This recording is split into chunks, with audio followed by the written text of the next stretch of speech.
Di Jepang, negara yang kita kenal paling rapi, paling disiplin, dan paling teratur di dunia, justru ada satu hal sederhana yang membuat warga lokal terdiam dan bertanya-tanya. Kenapa orang asing ini mau membersihkan lingkungan yang bukan miliknya? Bukan karena perintah perusahaan, bukan karena ada kamera, apalagi karena tambahan gaji, tapi karena sebuah kebiasaan. Hari itu, beberapa tenaga kerja Indonesia melakukan sesuatu yang bagi mereka sangat biasa. Namun bagi warga Jepang, itu adalah pemandangan yang tidak biasa. Kerja bakti. Dan tanpa mereka sadari, anak-anak Jepang mulai meniru apa yang mereka lihat. Selama ini, dunia mengenal Jepang sebagai negara yang luar biasa bersih. Jalanannya nyaris tanpa sampah, stasiun kereta selalu rapi, dan tata kotanya sangat teratur. Tapi sedikit yang tahu, kebersihan di Jepang itu bukan hasil kerja kolektif warga secara sukarela. Di Jepang, kebersihan adalah tanggung jawab individu atau tugas para petugas kebersihan profesional yang dibayar. Tidak ada budaya turun bersama membersihkan lingkungan seperti yang kita kenal. Itulah mengapa ketika sekelompok TKI terlihat menyapu jalan kecil, membersihkan selokan, dan merapikan area umum di sekitar tempat tinggal mereka, warga lokal mulai memperhatikan. Mereka tidak marah, tidak juga melarang. Mereka heran, dalam benak mereka mungkin bertanya, untuk apa melakukan itu semua? Bukankah itu bukan tugas mereka? Kebingungan ini muncul karena konsep gotong royong membersihkan lingkungan bersama bukanlah bagian dari budaya keseharian mereka. Yang ada adalah tugas individu dan tugas profesional. Jadi apa yang dilakukan para TKI ini adalah sebuah anomali yang menarik perhatian. Bagi para TKI ini, kerja bakti bukanlah sesuatu yang istimewa. Itu adalah bagian dari DNA budaya kita. Di Indonesia, membersihkan lingkungan adalah rutinitas, terutama di pedesaan atau di lingkungan perumahan yang masih kental rasa kekeluargaannya. Ini bukan soal siapa pemilik lahan, tapi soal rasa memiliki bersama terhadap lingkungan tempat kita tinggal. Ini adalah bentuk kepedulian sosial yang sudah mendarah daging. Para TKI ini tidak datang ke Jepang dengan misi untuk mengubah budaya. Mereka hanya membawa kebiasaan dari kampung halaman. Mereka melakukannya sebelum berangkat kerja di hari libur, atau sekadar setelah pulang shift, tanpa komando, tanpa jadwal resmi, dan tanpa mengharapkan imbalan apapun. Mereka hanya melihat ada yang kotor, lalu mereka membersihkannya.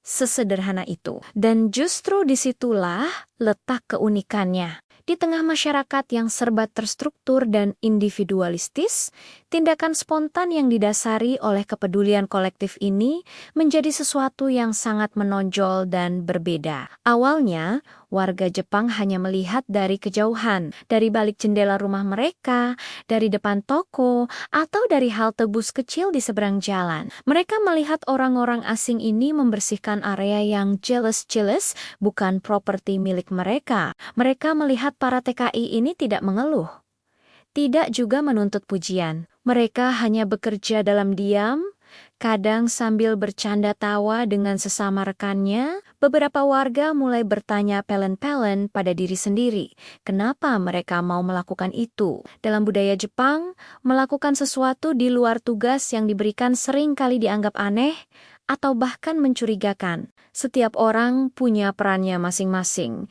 dan keluar dari peran itu bisa menimbulkan pertanyaan. Namun kali ini, keanehan itu justru terasa hangat. Ada sesuatu yang tulus dari apa yang mereka saksikan. Tindakan para TKI ini tidak bisa dijelaskan dengan logika efisiensi atau imbalan materi. Ini adalah murni tindakan dari hati. Dan kehangatan inilah yang perlahan-lahan mulai meruntuhkan dinding keheranan mereka. Dan inilah titik baliknya. Momen yang paling menyentuh dari keseluruhan cerita ini. Anak-anak Jepang dengan rasa penasaran alami mereka mulai ikut melihat. Awalnya mereka hanya berdiri di kejauhan, memperhatikan para TKI yang sedang bekerja. Lalu, perlahan mereka mendekat. Dengan ragu-ragu, seorang anak mengambil sapu kecil yang ada di dekatnya. Anak lain melihat temannya, lalu ikut membantu memungut daun-daun kering dan memasukkannya ke dalam kantong sampah. Tidak ada yang menyuruh mereka. Tidak ada orang tua yang memerintah. Mereka hanya meniru apa yang mereka lihat. Ini bukan karena diajarkan di sekolah. Bukan pula karena ada aturan tertulis. Ini terjadi karena mereka melihat contoh nyata dari orang dewasa di sekitar mereka. Inilah bentuk pendidikan yang paling kuat di dunia. Keteladanan anak-anak adalah peniru ulung. Mereka tidak hanya belajar dari apa yang kita katakan, tapi lebih banyak belajar dari apa yang kita lakukan. Para TKI ini, tanpa sadar, telah menjadi guru bagi anak-anak di lingkungan itu, mengajarkan pelajaran berharga tentang kepedulian dan kerjasama. Apa yang dilakukan oleh para TKI ini sebenarnya adalah bentuk soft power budaya Indonesia yang paling efektif, tanpa pidato, tanpa spanduk, tanpa klaim moral. Mereka tidak datang dan berkata, budaya gotong royong kami lebih baik daripada budaya individualis kalian. Tidak sama sekali. Mereka hanya menunjukkan, dan Jepang adalah negara yang sangat menghargai tindakan nyata di atas kata-kata. Mereka melihat konsistensi, mereka melihat ketulusan, dan mereka menghargainya. Disinilah sebuah ironi manis terjadi. Sebuah negara maju yang terkenal dengan teknologinya.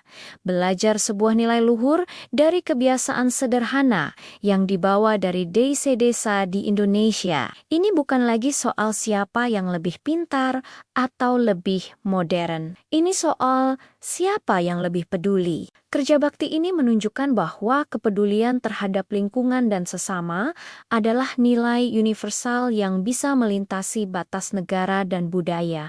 Dan kadang pengingat terbaik datang dari tempat yang tidak kita duga. Pelan-pelan sikap warga lokal pun berubah.